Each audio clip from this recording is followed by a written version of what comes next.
Isang magandang hapon mga kasari-sari ko dyan. Ito na naman ang atitintin ninyo mga kasari-sari. At syempre pa sa mga bago pa lang po sa aking channel na sumusubaybay sa akin, ako si Ati Tintin. Panay real talk yung pinag-uusapan natin mga kasari ukol sa ating tindahan, kung paano ba natin ayusin o paano ba natin na pagandahin, paano lumaki ang benta, ano ba ang mga dapat gawin kapag may hinaharap na problema. So ngayon mga kasari, sa mga datihan ng nanonood kay Ati Tintin, alam ninyo kung ano naging problema ko nung mga nakaraang araw. Syempre, sa mga hindi pa nakakaalam, ang aking GCash po ay nalimas ng isang hacker mga kasari. So ang nakuha ko lang ay halos 800 pesos mga kasari-sari. So maliit lang ito na halaga sa mga mapipera. Ang nakuha niya ay nasa 3,000 mahigit mga kasari. So ngayon, ang aking naging pananaw, sabi ko gagawa na lang ako ng panibagong GCash. So ito na ngayon, ito na ang journey ng Ati Tintin ninyo sa pagtitindahan, lalo na sa GCash. May bago na akong GCash mga kasari, bago ang number, bago ang email, pero yung phone na ginamit ko ay isa pa rin. So sabi ko sa anak ko, i-delete na lang yung luma kong GCash. Pero syempre pag magla-login ka doon, hihingiin niya yung kung may panibago ka na bang GCash, kasi syempre gagamit ka pa. So meaning bago mo mabura yung old GCash mo, dapat may panibago ka ng GCash mga kasari. So ibig sabihin hanggang ngayon hindi ko pa rin napapabura mga kasari yung aking old GCash, pero meron na akong bago. Pero hanggang ngayon hindi ko pa rin ginagamit yung bago kong GCash. O bakit ba?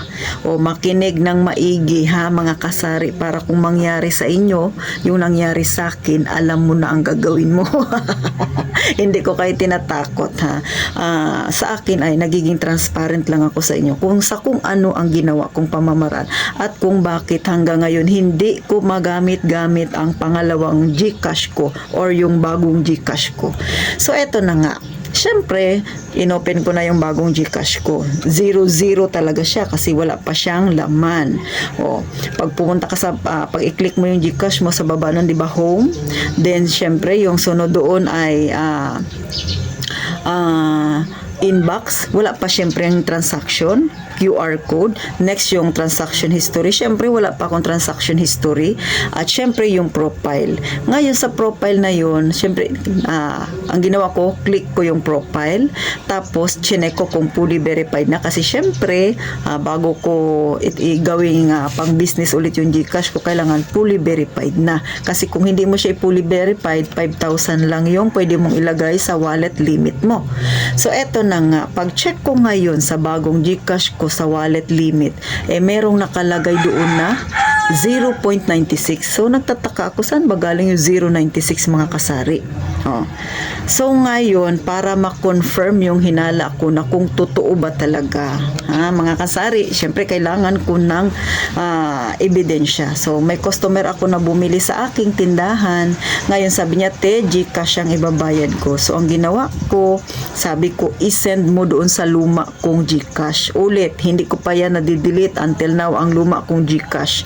Pero sa cellphone ko ay yung bago ng GCash ang gamit ko. Since alam ko naman yung pin ng old GCash ko, so pwede ko pa rin siyang i-open kasi same lang naman na cellphone yung ginamit ko.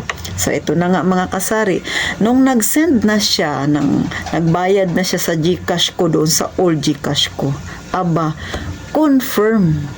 Di ba mga kasari, pag may bago kayong GCash, dapat 0-0 pa yung nakalagay doon sa wallet limit ninyo, doon sa daily outgoing ninyo, doon sa monthly income ninyo, dapat 0-0 pa. Pero sa akin, yung bago ko may nakalagay na kagad na 0.96. At yun nga, nung nagbayad na si customer, nakita ko nga doon sa bago kong GCash sa may wallet limit, aba, meron lang akong 45.96. So, kasi 45 pesos lang yung binayad ni customer. So, nakipagsapalaran na ako para lang ma-confirm yung hinala ko. At totoo po, yung laman ng old GCash ko ay kaya kong i-view doon sa new na GCash ko. So, ang ang dahilan bakit hindi ko siya ginagamit, kasi naisip ko mga kasari, kung nakikita ko doon sa new Gcash ko yung laman ng old Gcash ko, syempre si hacker na access niya yung old Gcash ko. Ibig sabihin, kung maglalaman ako ng panibago sa bago ko ng Gcash, makikita ng hacker na may bago na akong Gcash.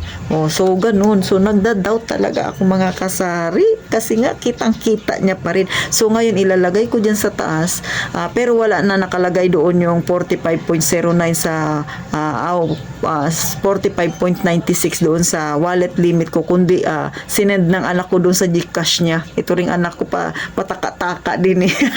Sabi niya, maubusin ko na yung laman ng old Gcash mo, total na-confirm mo na rin naman. So ang ginawa niya, sinend niya doon sa sarili niyang Gcash. Kaya kung makikita ninyo diyan mga kasari, sa my monthly incoming limit, may naging transaction ako diyan na 45.96. Kasi nga yan na yung ginawa ng anak ko na nilipat niya sa kanyang Gcash. So ibig sabihin, makikita pa rin ng hacker na may bago na akong Gcash at may laman yun, kasi nga nabubuo niya yung aking old Gcash. So kailangan i-delete talaga siya. Since hindi ko pa nga nadidelete yung luma kong Gcash, kaya hanggang ngayon nagda-doubt pa rin ako, kaya hindi ko pa rin magamit-gamit. Hindi naman ako ganun kagaling pa para mag-delete ng Gcash. So yung anak ko lang yung pinapasikaso ko, since may trabaho yung anak ko, hindi niya pa rin magawa-gawa. Kaya hanggang ngayon hindi pa ako nag-Gcash sa aking tindahan. So, sana mga kasari, sa mga naka-experience nito at nag-iisip na mag-Gcash ako ng panibago, gagawa ako ng Gcash, pag-isipan mo ng maigi.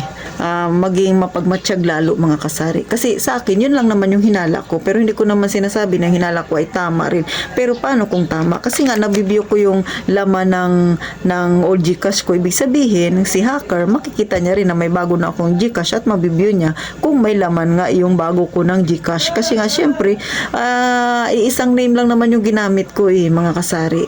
So, sana po nakapagbigay ng counting idea sa inyo mga kasari, at sana po wag naman mangyari sa inyo yung nangyari kay Titintin na ma-hack din yung inyong Gcash mga kasari. So, sinishare ko lang ito sa inyo para magkaroon kayo ng counting idea, para alam na ninyo kung ano ang inyong pwedeng gawin kung sakaling mangyari sa inyo mga kasari. Mayroon na akong panibagong hakbang, kaya hindi ko pa siya ginagamit, pero sana mag-click. Pero syempre, sa susunod na yun mga kasari, pakikiramdaman ko muna mga kasari, para syempre kung sakaling gawin niyo yung aking ginagawa, hindi rin kayo mapahamak. Kailangan si Ate Tintin muna mag-testing kasari.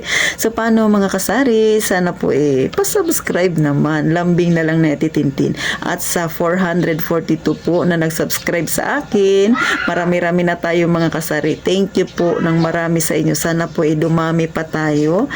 Gusto ko lang naman makatulong sa mga kagaya kong may tindahan, para syempre yung mga nararanasan ko ay hindi rin nila ma-experience. At kung hindi maiiwasan na ma-experience ninyo, alam nyo na rin po ang inyong gagawin na hakbang mga kasari-sari.